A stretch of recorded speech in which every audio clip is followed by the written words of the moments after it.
C'est aussi dans une ambiance totalement hors du temps que va nous transporter notre Zoom. Prenez de bonnes chaussures et un bâton de pèlerin. Nous vous emmenons sur les chemins de Compostelle. Nous avons choisi la voie d'Arles qui traverse les Pyrénées en leur centre par le col de Somport. Un sentier qui n'est pas le plus connu et qui offre donc encore aujourd'hui ce sentiment de solitude et d'apaisement que cherche tout marcheur de Compostelle. Grégoire Guisteau et Nicolas Forestier.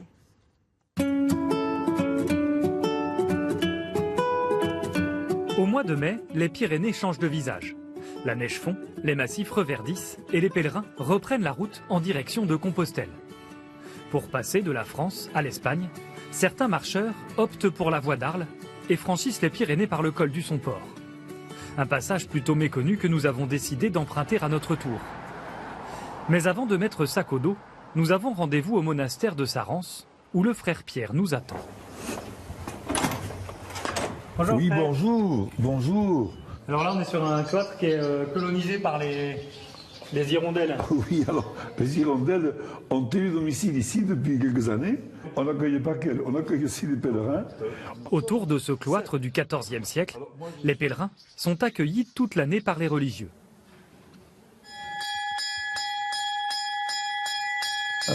Bonjour. Voilà, et grande joie. Partir sur les chemins de Saint-Jacques ne s'improvise pas. Le frère Pierre nous invite à déjeuner et nous donne quelques conseils. Passer le col du Somport est comme franchir une étape dans sa vie. Voilà ce que je vous conseille très fort, de partir en étant le plus authentiquement vous-même aujourd'hui, tel que vous êtes, avec toutes vos questions, toutes vos blessures, si vous en avez, toutes vos inquiétudes, si vous en avez, mais tel que vous êtes.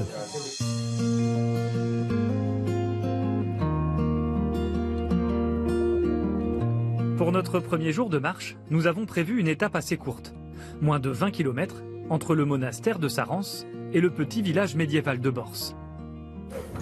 Bonjour. Bonjour monsieur. Point de départ, récupérer la fameuse crédentiale, le passeport du pèlerin. Vous êtes sur le chemin d'Arles, Première étape, chemin d'Arles, Bedouce. GR 653, première étape Bedouce. Voilà, Super, merci beaucoup. avec plaisir. On nous a prêté une remorque C'est pratique. pour transporter tout le matériel.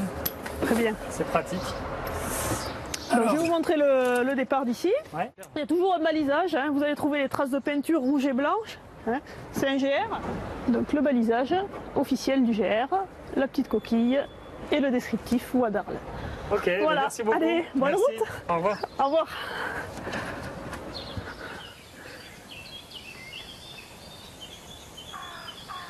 Les paysages de montagne sont splendides au printemps. La vallée d'Aspe se couvre de fleurs et les sentiers sont encore assez peu fréquentés en ce début de saison. Pourtant, au bout d'une heure à peine, nous rencontrons Pascal. Et donc vous portez vous avez la coquille traditionnelle sur le sac à dos. Oui, bah ça c'est le décor indispensable. Ouais. Tout jeune retraité, ce breton a pris le chemin de Compostelle pour faire le point.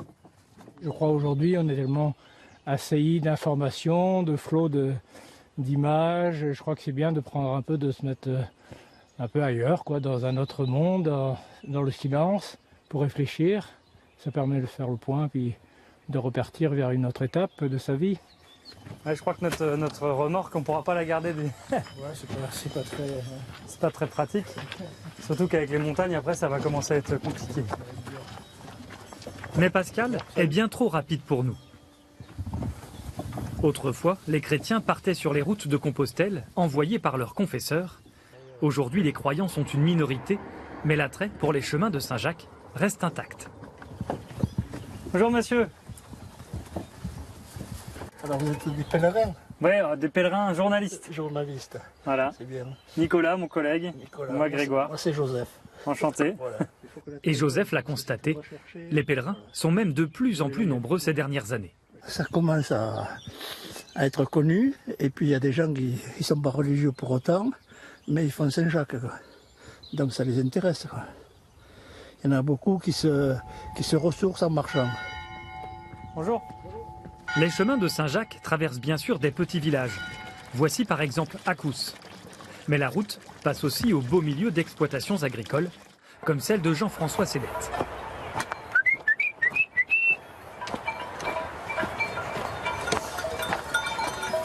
Vous en avez combien là? Là, il y a 130 bêtes au total. Et il y en a quelques-unes dedans, celles qui ont mis bas il n'y a pas longtemps. Voilà. On passait la nuit dedans, au chaud. Vous êtes sur les chemins de Saint-Jacques, vous? Oui, oui, oui. Les chèvres viennent passer là sur le chemin Saint-Jacques. Et donc les pèlerins, ils passent souvent au milieu des chèvres, quoi. Et des fois, les chèvres, elles suivent les pèlerins.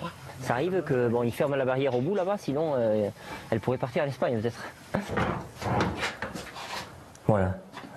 Ah, donc là, c'est toute la production. Voilà, c'est ça. Alors les petits, c'est les chèvres, de 2 kg, 2 kg et demi, et les vaches, 4,5, 5 kg. Après de longs mois d'hiver, cet éleveur est heureux d'ouvrir à nouveau les portes de son trésor aux pèlerins. Cette première journée s'achève à Borse, village typique de la vallée d'Aspe, où nous rencontrons un couple originaire du nord de la France. Moi, je refais le point de la journée, les kilométrages, les rencontres, je décris, j'essaye de cerner les caractères des gens qu'on a découverts. Là, vous achevez une semaine de marche? Une semaine de marche, oui. Qu'est-ce qui a changé? Qu'est-ce qui a changé? C'est qu'on est beaucoup plus serein, beaucoup plus détendu. On a rencontré des gens. Voilà, c'est ça le chemin, c'est la rencontre de personnes, de gens sympas. On ne se connaît pas, on ne sait pas forcément d'où on vient, ce qu'on fait, mais on est ensemble, on marche ensemble.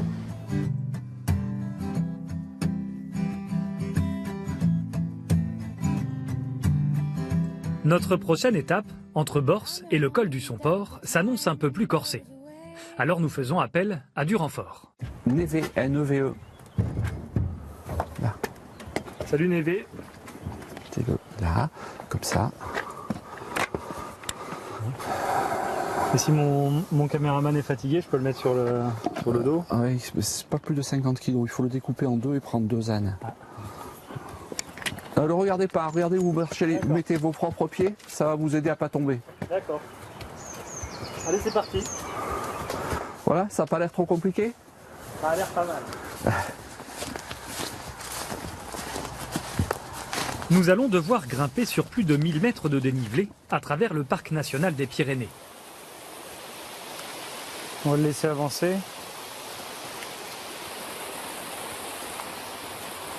Viens là. Le parc s'étend sur 6 vallées, 42 000 hectares en tout. Et sur notre route, nous croisons Jérémy. Je suis garde du parc national. D'accord, enchanté. Et nous, on est journalistes en balade. Ok. Ouais, vous observez quoi là? On est à la recherche d'un couple de percnoptères d'Égypte, qui est un petit vautour là, qui va bientôt s'installer pour nicher. Ouais. Et les autres couples sont arrivés, et ce couple-là, on ne sait pas où il est. On cherche parce que d'habitude il est dans le secteur, et cette année il n'y est pas. Le printemps est une période de l'année chargée pour les agents de l'environnement. Alors en particulier des rapaces, parce que la vallée d'Aspe, c'est une vallée qui est très riche en diversité de rapaces, mais également on peut trouver plus communément l'isard, surtout sur ces crêtes là qu'on peut voir. Et puis dans ces bosquets on peut voir le chevreuil également, les marmottes qui commencent à sortir là dans ces zones rocheuses.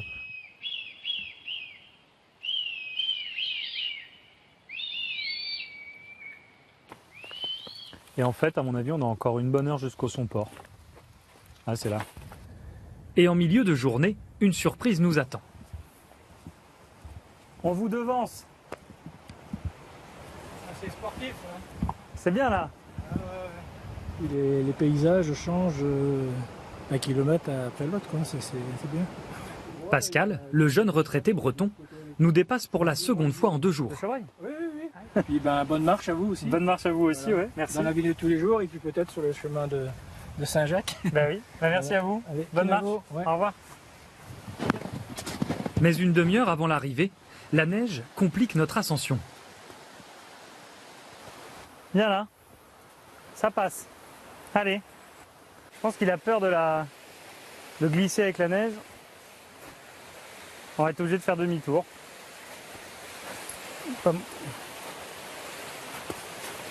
Ah, il veut pas y aller.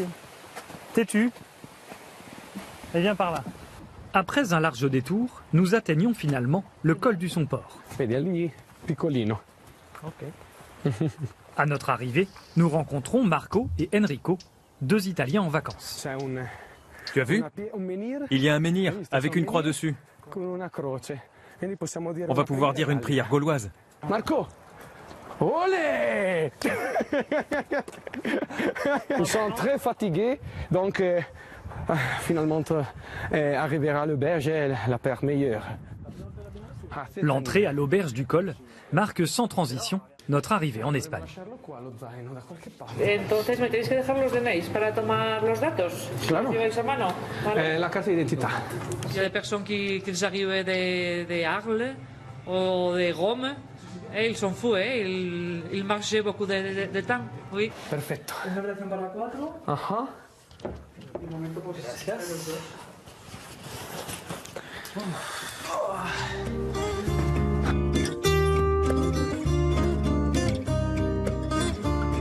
Pour notre 3e jour, nous allons découvrir 2 vestiges étonnants côté espagnol. Juste après le col du Somport, les ruines du grand monastère de Santa Cristina, qui du Xe au XIIIe siècle fut l'un des plus grands, riches et puissants monastères de l'Occident chrétien. Mais le site le plus remarquable se trouve près du village de Canfranc, à environ 13 km du col du Somport. Voici la 2e plus grande gare d'Europe, 241 mètres de long, 75 portes de chaque côté et autant de fenêtres. Un site à l'arrêt depuis 1970, rebaptisé le Titanic des montagnes. Le développement de la voiture, au détriment du train, a eu raison de cette gare hors norme. Donc là on a la partie espagnole et la partie française se retrouvent. Voilà, le quai.